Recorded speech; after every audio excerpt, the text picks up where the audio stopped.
Welcome back to the show. Today I'm calling this episode, Come At Me, Bro, Come At Me. I know it's a silly title, I get it. But I want to share some thoughts with you today on tenacity and how throughout history there are people who teach lessons on continuing to push forward even when sometimes you don't feel like pushing forward. There's a notion by some people that when you get knocked down, you have to stay down. And over in the Old Testament of the Bible, in the book of Proverbs, chapter 24, it says, even if good people fall 7 times, they will get back up. And you know how difficult it is to keep getting back up when you don't feel like getting back up? Anybody been there before? Sometimes you don't feel like getting back up again. The same book, one text says, don't interfere with good people's lives. Don't try to get the best of them. It says, no matter how many times you trip them up, God-loyal people don't stay down long. Soon they're up on their feet, while the wicked end up flat on their faces. That's a loose paraphrase of Proverbs chapter number 24.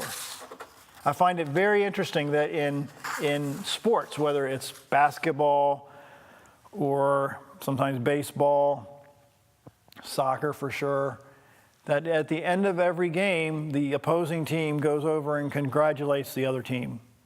They don't hold a grudge. They're not angry at the other team, generally speaking. They go back and congratulate the other team. There are circumstances and characteristics that we should strive for in our lives, and that's one of those things, to keep getting back up when you get knocked down. And I'll suggest to you that most of us get knocked down more times than we succeed. And you might not think that when you look at TV and look at the movie stars and the sports stars and the executives and the billionaires, that you think that maybe they have not gotten knocked down more than a few times. But I can guarantee you they've gotten knocked down an awful lot of times. I read a story Eric Ferguson wrote. He said, back when the telegraph was the fastest means of long-distance communication, there was a story about a young man who applied for a job as a Morse code operator. Answering an ad in the newspaper, he went to the address that was listed. When he arrived, he entered this large, noisy office, and in the background, a telegraph just clacked away. A sign at the receptionist's counter instructed job applicants to fill out a form and wait until they were summoned to enter the inner office. The young man completed his form and sat down with 7 other waiting applicants. After a few minutes, the young man stood up, crossed the room to the door to the inner office, and walked right in. Naturally, the other applicants perked up and wondering what was going on. Why had this man been so bold? They muttered among themselves that they hadn't heard any summons yet. They looked more than a little satisfied, as assuming this young man went to the office would be reprimanded for his presumption and summarily disqualified for the job. Within a few minutes, the young man emerged from the inner office, escorted by the interviewer, who announced to the other applicants, gentlemen, thank you very much for coming, but the job has been filled by this young man. The other applicants began grumbling to each other, and then one spoke up, wait a minute, I don't understand. He was the last one to come in, and yet we never got a chance to be interviewed, yet he got the job. That's just not fair. The employer responded, at all the time you've been sitting here, the telegraph has been ticking out the following message in Morse code. If you understand this message, then come right in. The job is yours. None of you heard it or understood it. This young man did, so the job is his. Now for me, that brings a broader point. That most opportunities in life are ignored by most people. Again, most opportunities in life are ignored by most people. I'll say it for the 3rd time. Most opportunities in life are ignored by most people. Now, the question for you today is, are you most people? Are you one of most people? Or are you the last guy or the lady that may have entered the room, but you've been paying attention to what's going on around you, and you got the opportunity? I'm asking you today to think beyond what most people think about. Intense consistency really is a characteristic that the best of the best seem to develop in themselves. Intense consistency.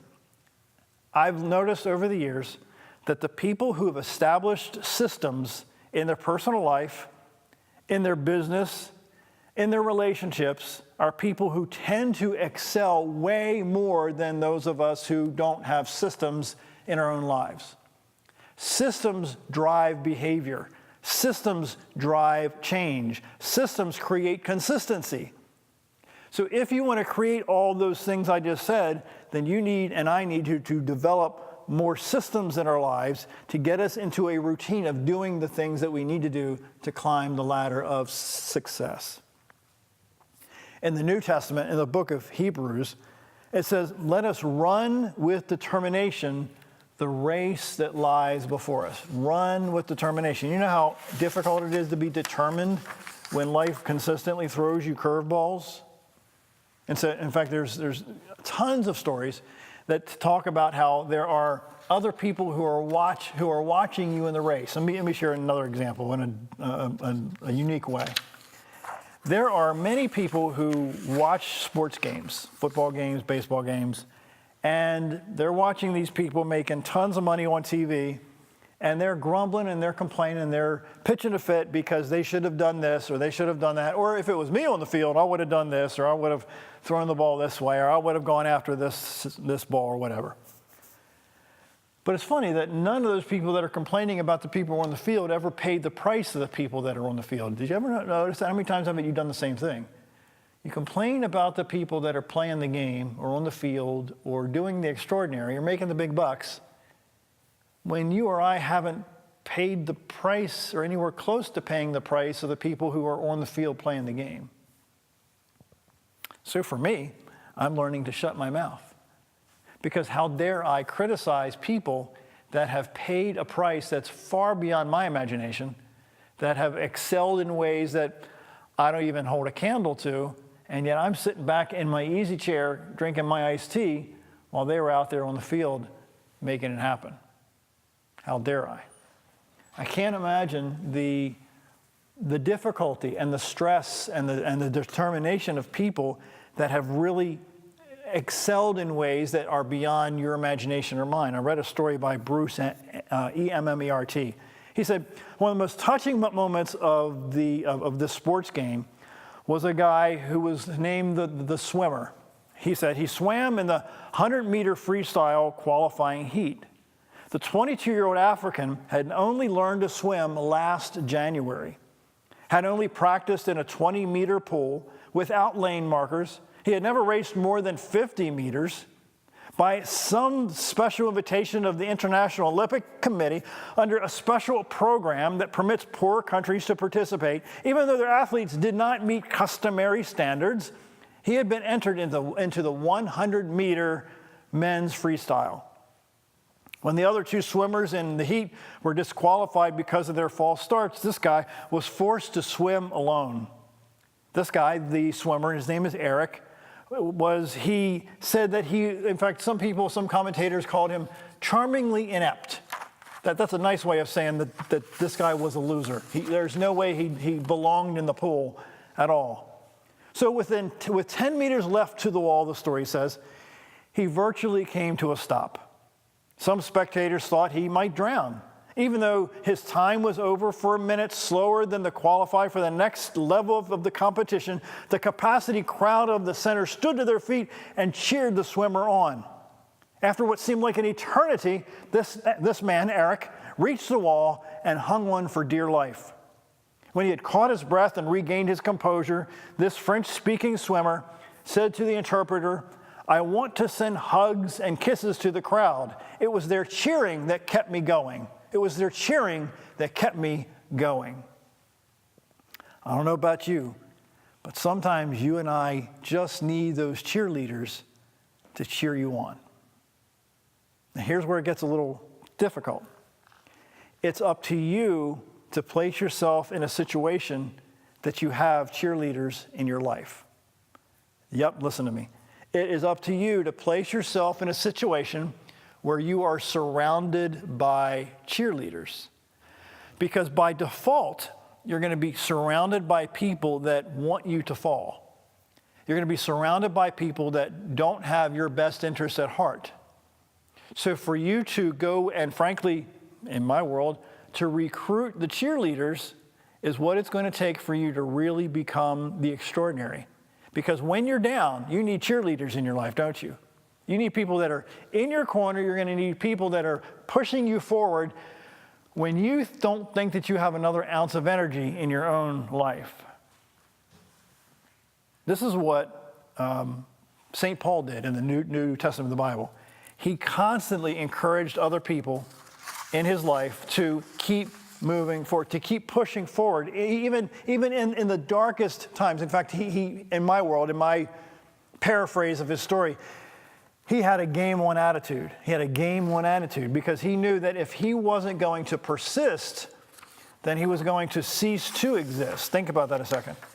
If you don't persist, then you're going to cease to exist. Now think about that for a second in your own life. You have come to a place in your life, or maybe people that you know, maybe it's not you, maybe people you know, that have come to a place in their life that they have stopped persisting. They have stopped moving forward in several areas of their lives because they have surrounded themselves with people that are discouraging, that are putting negative thoughts in their mind. They are telling them what they can't do versus what they can do. They're constantly being reminded of the mistakes they've made in the past instead of what they can accomplish in the future. I'm telling you right now, it's really important if you want to get anywhere in life that you have to surround yourself with the right kind of people. And here's where it gets difficult for some of us. There are some people that you're going to have to divorce yourself from because they're not going to be on the path that you're heading down in your life. Think about that a second. There are friends that you've had for a really, really long time. I'm talking years. That after watching this show, you're going to say, wait a minute.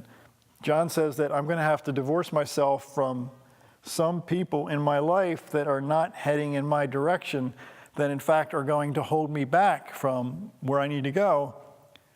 So either I don't go where I need to go in my life, or I need to sever the relationship with people who don't know that they don't know. And that's where it can get really uncomfortable, because most of the people that you're going to run into are what? Losers. Very, very few people that you're going to run into are winners. So if you want to hang around winners, then guess what you can't do? You can't hang around losers. And that's really tough because you've got two choices, winners and losers, right? So which group are you going to be in? Are the folks that we choose to hang around literally mold you and shape you into the person that you can really become? In fact, I've learned over the years that if you sit at the feet of old people, in essence, they can teach you so much. In our society, in the American society, old people are kind of set aside and shunned and ignored and think that they don't know anything about anything.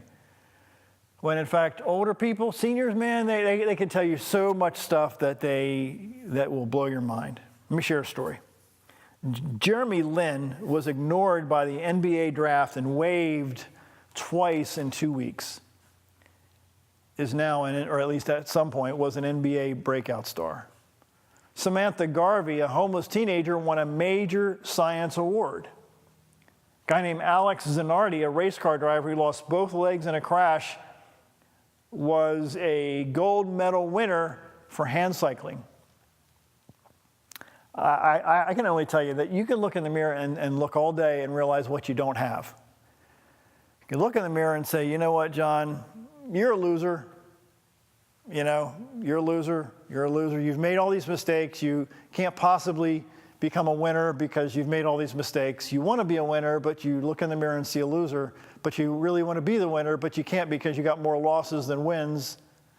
Well, guess what? The most successful people on the planet have way more losses than they have wins.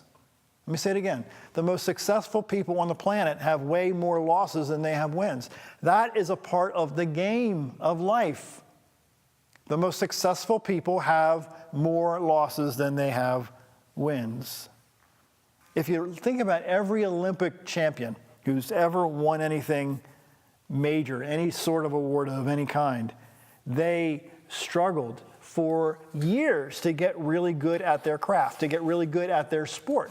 They've fallen, they've sometimes broken bones, they've lost awards, they've not qualified for certain things, but they kept going over and over again. I'm asking you today to really rethink that if you really want to achieve something great in life, you have to keep pushing forward.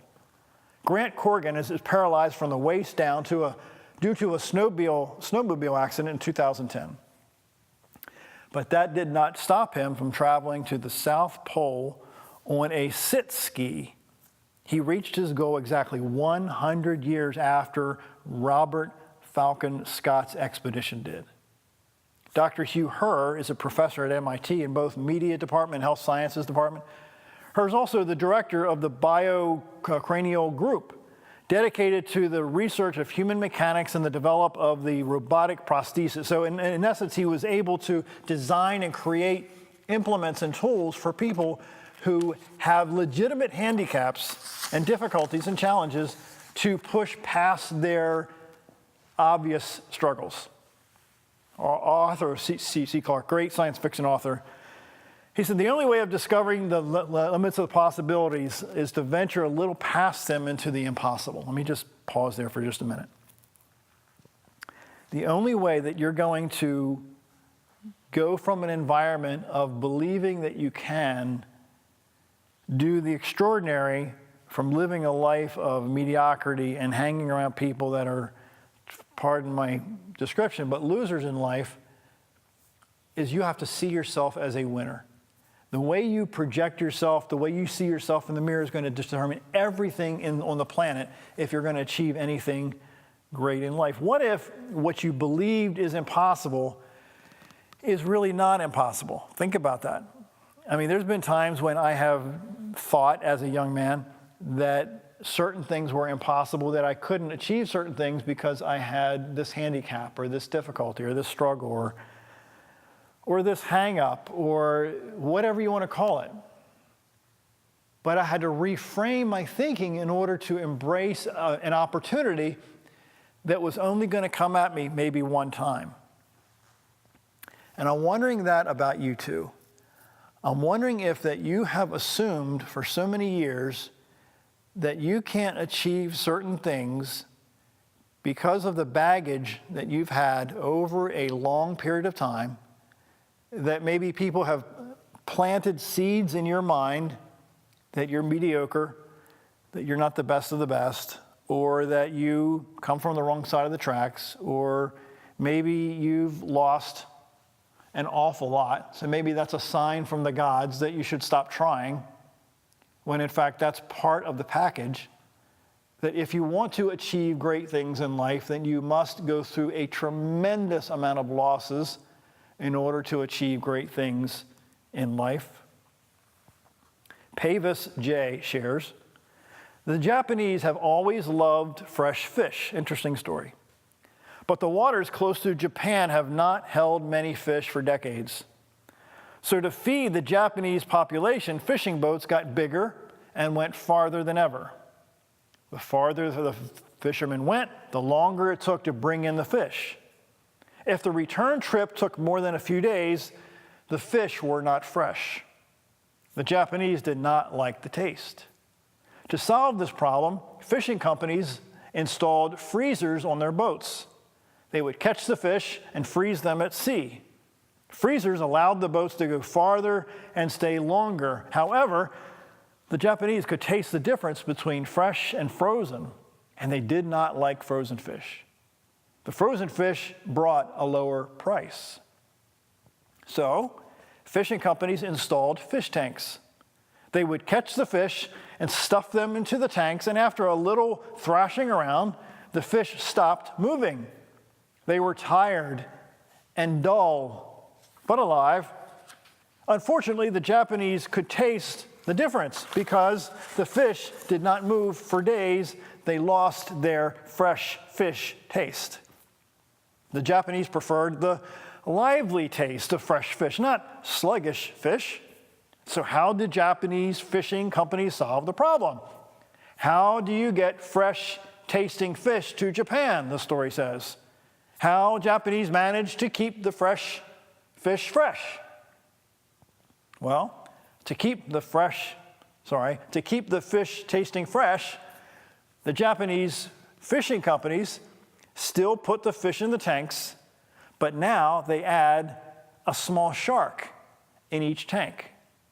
The shark eats a few fish, but most of the fish arrive in a very lively state because the fish are challenged to keep moving, to keep swimming, to keep trying to stay alive. What if you and I are the same way? When we just sit around, we lose our tastiness. What if we keep moving and doing things that make a difference in people's lives? We stay fresh. I think you and I have to understand that in order for us to become extraordinary, then we have to keep moving. And in my life, in my world, in my area of life, I have to try to keep getting better and better and better every day. And to keep getting better and better every day, you have to keep challenging yourself. And if you want to keep getting better and better every day, there's really not a whole lot of time to stop and rest. Because when you stop and rest, as the Japanese story shared, you lose your tastiness. You lose your value. Because habits are developed through time, aren't they? You get better and better at certain things because you practice. You get better at what you're trying to accomplish. So when you decide to do things great, you can't just do it once or twice. You can't just say, oh, well, now I'm an expert because I've done this or that. You don't become an expert once. It's an evolution. You consistently become an expert by doing things every single day. In the New Testament of the Bible, Jesus, the story says that he came to earth to transform society, in my words, to pay the ultimate price for people that he had not met. But in order for him to do that, he had to see himself in a light that was different than other people that had come before him, and he had to circle himself with people that saw him in a different light that had never been seen before him. What I'm saying here, I think, in this example, is that you and I have to surround ourselves with people that believe in us in such a way that they will force us to continue to evolve and to get better, not only for our sake, but for the sake of people that are around us. Because I would say most people do not consider other people's lives around them. The people that really achieve great things in the world, the winners in the world, are people who choose to believe that they're not an island, that everything they do impacts more people than they can even imagine. So they push through the fear, they push through the struggles, they push through the times that they just want to say, you know what, I can't do this anymore. I've been there. In fact, I'm there most days. Theodore Roosevelt said one time, it's not the critic who counts, not the man who points out how strong the man stumbles, or where the doer of deeds could have done them better. The credit belongs to the man or woman, I might add, who is actually in the arena, whose face is marred by dust and sweat and blood, and strives valiantly, who errs, who comes up short again and again, because there is no effort without error and shortcoming, but who does actually strive to the deeds, and who knows great enthusiasms, the great devotions, who spends himself in a worthy cause, who at best knows in the end of the triumph of high achievement, and who at the worst, if he fails, at least, listen, he fails while daring greatly, so that his place shall never be with those cold and timid souls who neither know victory nor defeat. I'm asking you today to, if you want to become somebody who's a winner and not a loser, you're going to have to push past what losers use as an excuse. Think about that a minute. If you want to be a winner, you have to push past what the losers use as an excuse. If you're going to be a winner, there is no room for excuses in your language whatsoever. I'm asking you to push through. I'm asking you to do the extraordinary for the sake of people that you may never even meet. My name is John Carver. I hope the show gave you an idea or two that can encourage you to become a winner in the world and not a loser in the world. Thanks so much for watching, and we'll be back real soon. Thanks.